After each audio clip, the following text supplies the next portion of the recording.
Everyone, and welcome to the history page of the Mt4 app tutorial. Well, in this page, if you see a blank screen, which means it's the day that you are looking at is today. So today is a Sunday. I have no running positions or close positions. That's why you see it as empty. But the most recent one is a last week trade. So let's go to last week. All right, if I go to last week, right, these are the position that I closed. So profit was such and such.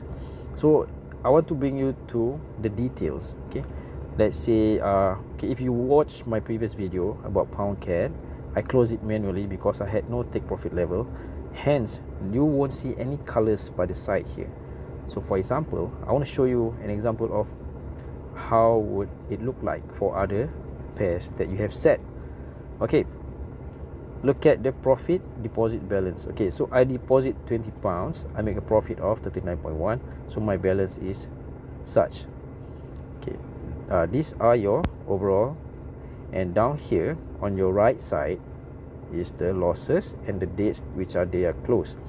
So if you see a red color by the side of your pair, that means that you have set a stop loss level and it hit your stop loss.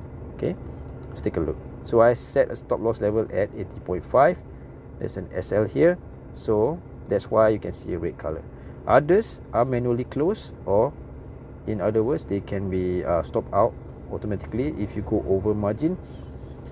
Okay, so NZD CAD here, you see green color, that means it hit my take profit level which I wanted.